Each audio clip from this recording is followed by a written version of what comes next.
Welcome to another edition of Chatting with the Cougars. And today's edition promises to by far be the most difficult one that I have done thus far or will ever do, because I'm going to be educated on equestrian. And joining us is the head coach of the equestrian team at the College of Charleston, Natasha McCarthy. And Coach, let's just go ahead and throw that out there, Coach. I absolutely know nothing. And I know a horse is involved, so today, don't think that the host is an idiot. Actually, I am when it comes to equestrian, so take it easy on me, Coach. Don't worry, I got you the whole way.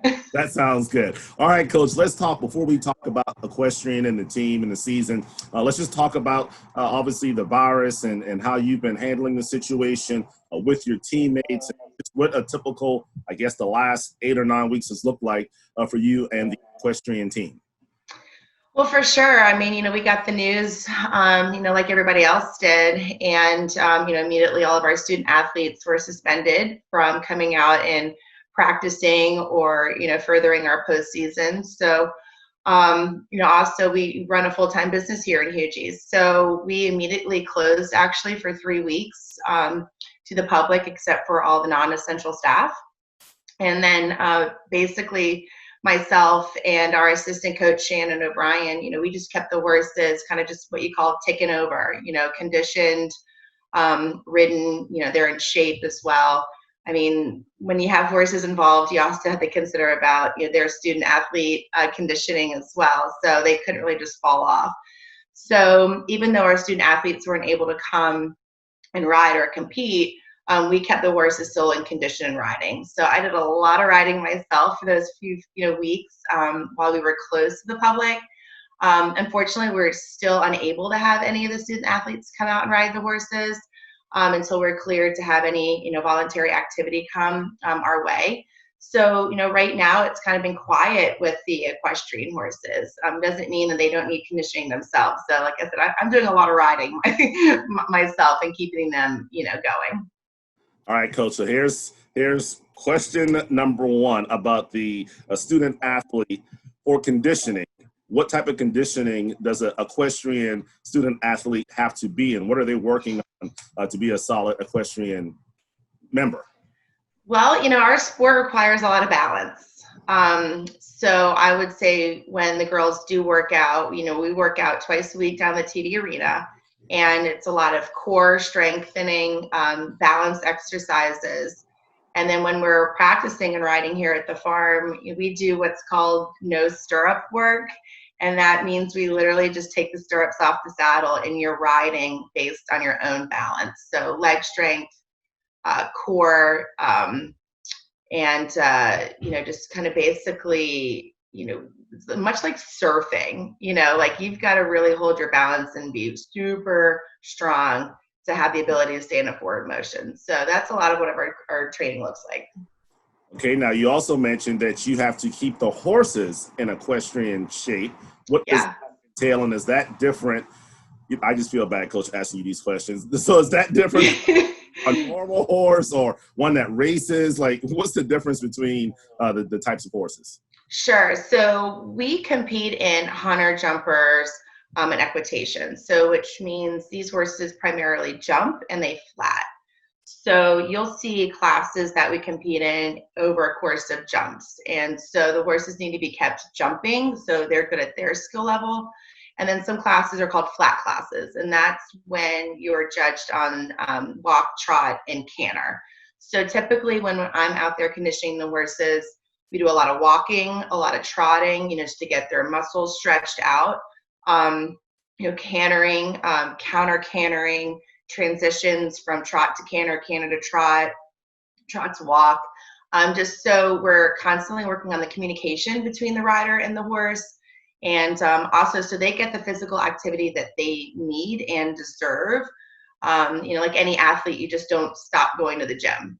So they have to keep their muscle tone as well. So that's basically what we've been doing. Tacking up the horses is what the term's called, putting the bridle, the saddle on, grooming them so they look, in top condition. And then we ride them for about 45 minutes a piece. So we've got 12 horses here. So that proves to be a long day when you're tacking up, riding, then bathing, cooling off the horse, and then you get on the next one. So some days we'll flat them. That's what we call that, flatting them. And then some days we'll do a mixture of flatting and jumping. Okay, so yesterday, Coach, we had the men's golf coach Mitch on with us, and he mentioned that, unlike probably other sports, golfers, they're not necessarily on a high school team. They kind of practice a lot on their own. They go out, they hit, they play competitions, things of that nature.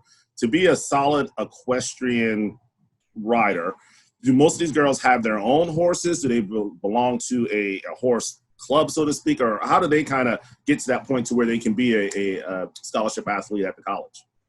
For sure. So both. So most of these girls do ride growing up individually at their barn. Sometimes their barn could be local to them. It depends on where they live and if they have a quality barn, in their driving distance. Some girls who ride on a national level ride at farms that are nationally stationed, whether that's in Florida or up north in the summertime. So much like golf, our sport does go on tour.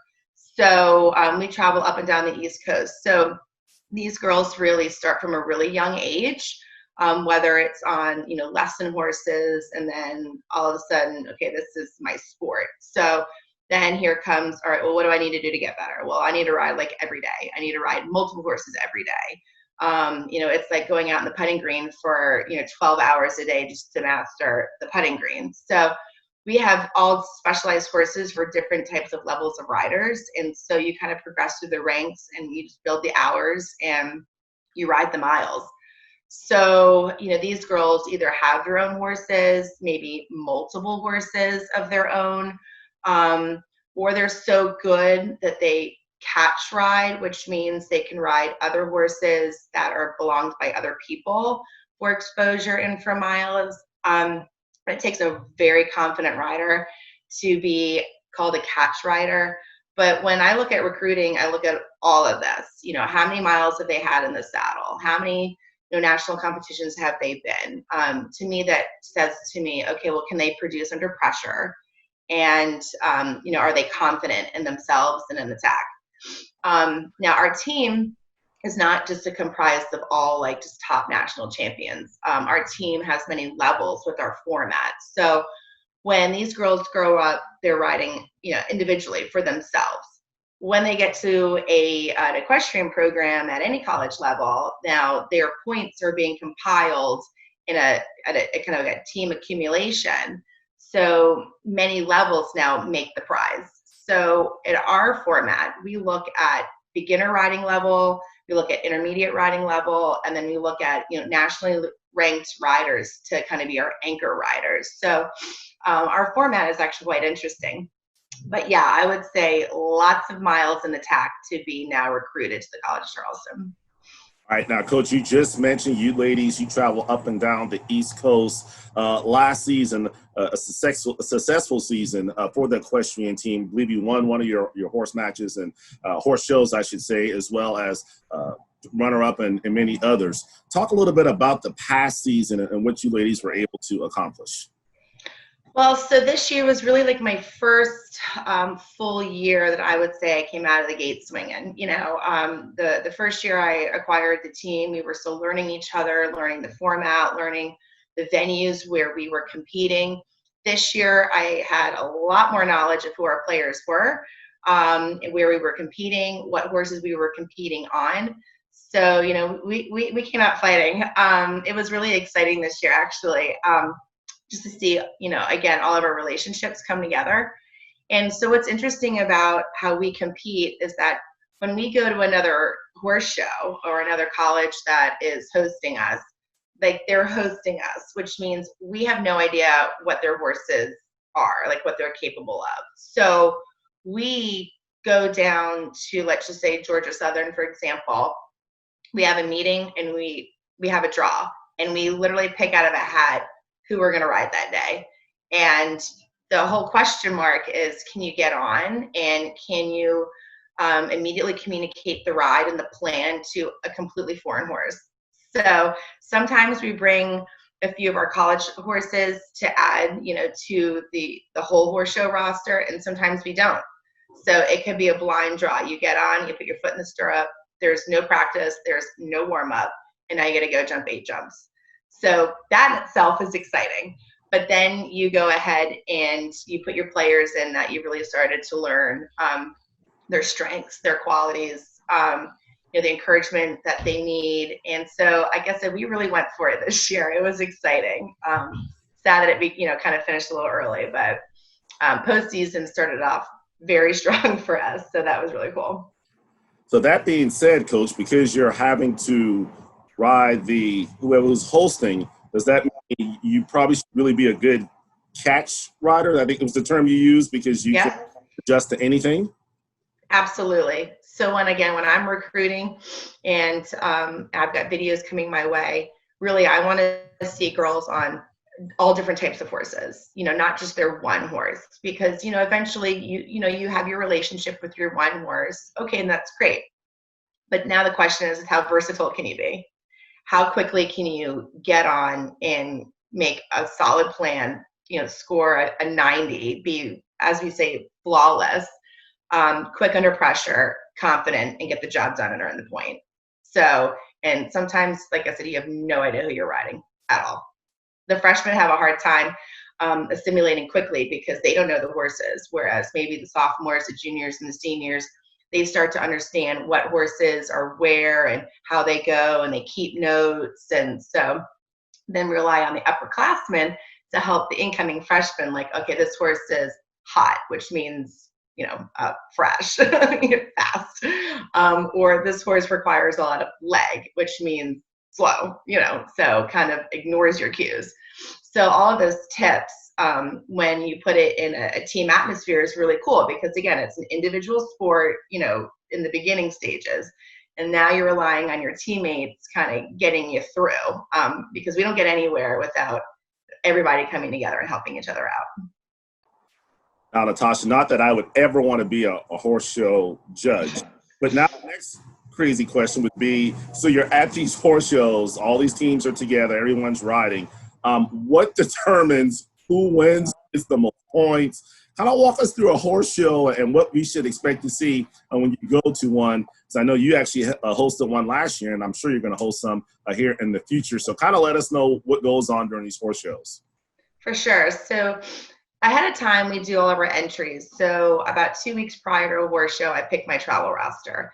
And typically that travel roster are the girls that are, really putting the work in, are coachable, receive instruction, they immediately apply it, they get the job done. So when I see all of those responses at home, and then plus obviously, they're eligible academically, they've been putting all the extra time in, I go, okay, well, you're a great candidate, to come horse show. Plus, can you handle pressure?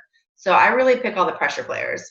So then we do all of our entries, and I also then see actually who the judge is going to be. And sometimes it's published and sometimes it's not. And so if the judge is published, then I kind of already have a sense of maybe what their style preference is. So I can say, okay, well, he really likes, like a forward rider, like a girl that will get out of the saddle and like go for it.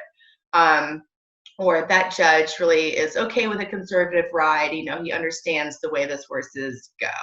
So that's nice to kind of know ahead of time, like maybe what the judging style is going to be. So then basically we get on the road, typically the day before, it depends how far away it is. We stay in hotels, and, we travel on the buses like any other team.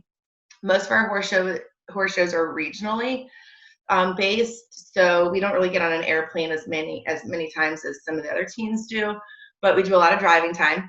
And then so basically we check in, we have a huge team meeting the night before. We talk about, again, like the judging style the next day, the types of horses that we're going to see the next day, and like what our strategy is going to be. So then the next day we basically get there super early, like 7 in the morning. We have a coaches meeting, we check in, we get the roster of the horses, we get the courses that some of our riders are going to be jumping that day.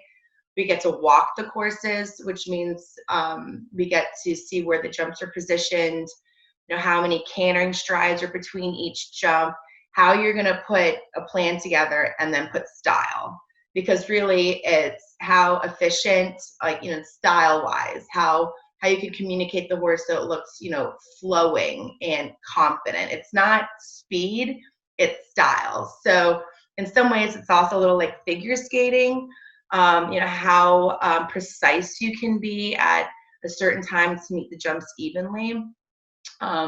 So we walk the course, we determine all of that. And then during the coaches meeting, we get the draw. So typically we have about 18 riders that compete at a horse show competition. So the draw takes a little bit of some time to get through, but then I have a list. So, so my open riders, I'll say, okay, you're riding, Bob. And then my intermediate rider, okay, you're riding Zeus, or whoever the horse's name is. And typically then the horse has a description. It's not lengthy. So you have to understand obviously the terminology of what hot means or what sulky means. And so sometimes they school the horses in front of you, like the host team, and sometimes they don't. So you sometimes then just, for more often than not, just have to wing it, but you go on your own intuition on how you're going to ride the course.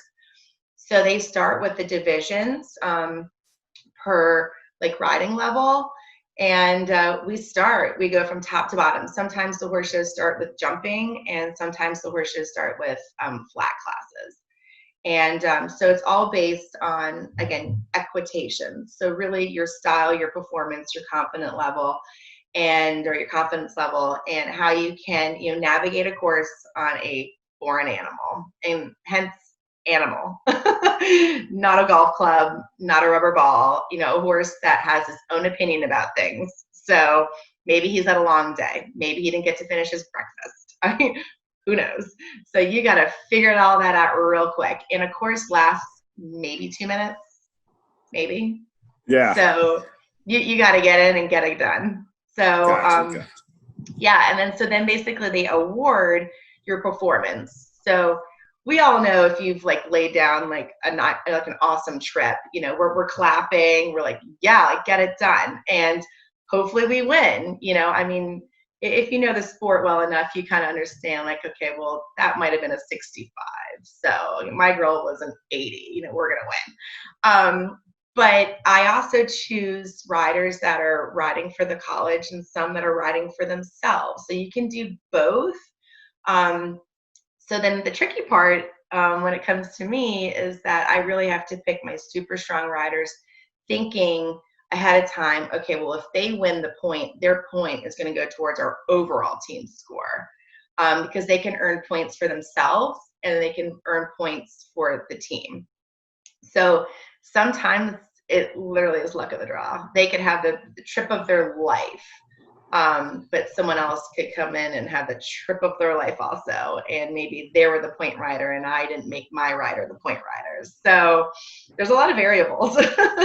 And who knew? I mean, you think about Natasha, you look at Earl Grant or Robin Harmony or even Chad, all their scouting reports and film preparation, and sounds like you may be the coach that has to do the most preparation because you're literally adjusting on the fly.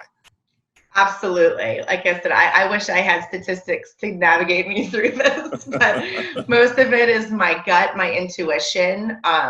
Me, again, knowing the horses that we're competing on, and knowing, that day how my rider's feeling, like, oh, she's got it. She's confident. Or maybe she was confident on Friday, and now she's picked a horse that maybe is less experienced. And, so you have to keep saying to yourself, the horses are always changing. Balls do not. So crystal ball. I need a crystal ball sometimes for this. Exactly. I hear you talking about the team, and really it sounds like it's very advantageous to have that kind of senior upperclassman experience to kind of help out the young ones. And when I look at your roster, Coach, you're losing 9 seniors, bringing in 6 incoming freshmen this year. Before we talk about the freshmen, kind of talk about your senior class and what they've meant to the equestrian team. Well, I mean, this team is, the whole team is special for sure. The graduating seniors were really supportive. Again, we took the team over in a new facility in August of 2018, which meant the group that just graduated, they were rising juniors at the time. And so they got to experience some of, the former coach and, how that, played out. And they really came in with an open mind. I mean, I keep telling everybody they made me feel welcome at my own home. So they were really supportive, and they have all of them, like all of those girls possess so much like leadership. So the rest of the team coming in that were maybe a little skeptical, they didn't know me, or they didn't know these horses, or they didn't know, this facility. They were really leaning on that group to kind of go, it's okay, we've got this, she's good, or they're going to do great, or we're in it together. So honestly, this whole we're in it together started in August 2018. So definitely sad to see them go. I relied on them a lot to help me learn about the collegiate atmosphere a little bit more, because I'm coming in from the private sector. So I relied a lot on my senior captain to inform me on, okay, what horses are where as far as like quality, coaching style at other colleges, how well other colleges have been doing. So like I said, they were so supportive. I couldn't have asked for a better class to help me transition. So unfortunately, you have to say goodbye to those young ladies. They've graduated, and now we'll get into the business world. You bring in 6 freshmen this year, Coach. Talk about your freshman class that will be on campus here in August. So this is pretty cool. In the past, the College of Charleston has always had a powerhouse equestrian team. And the college itself is a spectacular place to go to school. So I think a lot of people are always fighting to come to the College of Charleston. But why I say that is that there was never really been like an outside recruiting effort. And I really took it, to that, kind of effort this past year, as far as it's been cool to see the evolution from the first contact emails to the tours to the resume submission. And then, we issued 6 NLIs for 6 freshmen that are be coming in. Had an excellent, they all ride nationally from all over the country, California, Washington, D.C., New Hampshire, Wisconsin. And so basically I'm looking at not only how well they've been producing in the junior ranks, but just also just how the rest of their resume, so to speak. All the other extracurricular activities that they do as far as service and community. Are they going to be able to hold their own academically? So I really want to look at that going ahead. It's the whole package. And not just can you ride a horse. It's can you ride a horse, it's community service, it's can you be a good ambassador for the college, can you be well spoken? Because when I look at all of that, I go, okay, well, this girl's confident, and confident for us gets the job done. So if they can go out and do it all, I know they can go do it 2 minutes on a horse, for us. I'm definitely sure a lot of Cougar Nation will be excited to out and see our equestrian team. And Coach, I mean, do you already have your schedule for next year completed? Or are you going to host another event this year? I know you hosted one last year, I guess back in November. So talk about the schedule for the upcoming season. For sure. I mean, hopefully we're going to remain, business as usual. I mean, we naturally already socially distanced, when we ride. We can't be too close to each other because it's not safe to be so close with horses. So for some of this, it's already like a natural, vibe and feel.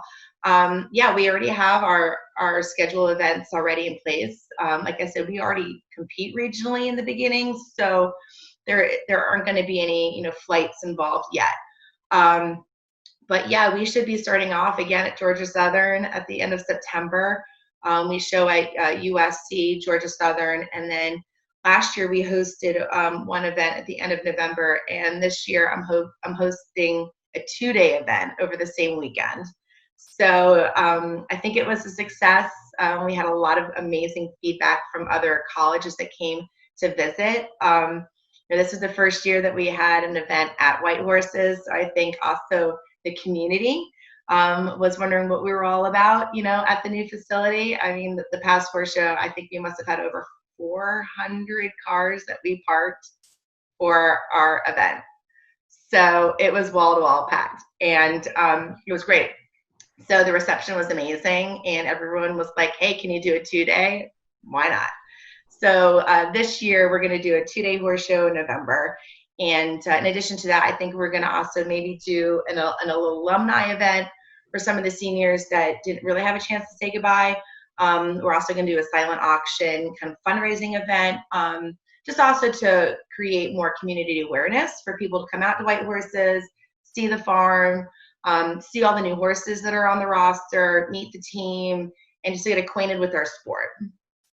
And for those who don't know, the White Horse Training Facility, it's out in Hugie on the other side of Mount Pleasant. So absolutely go out there. And I'm sure Natasha will be out there a lot. So go out and see the horses. And if you need any information on the equestrian team or the new members of the squad, you can always log on to CofCsports.com, and click on the old equestrian link. And there you will find all the information about our equestrian team. Well, Natasha, thank you so much for bearing with me.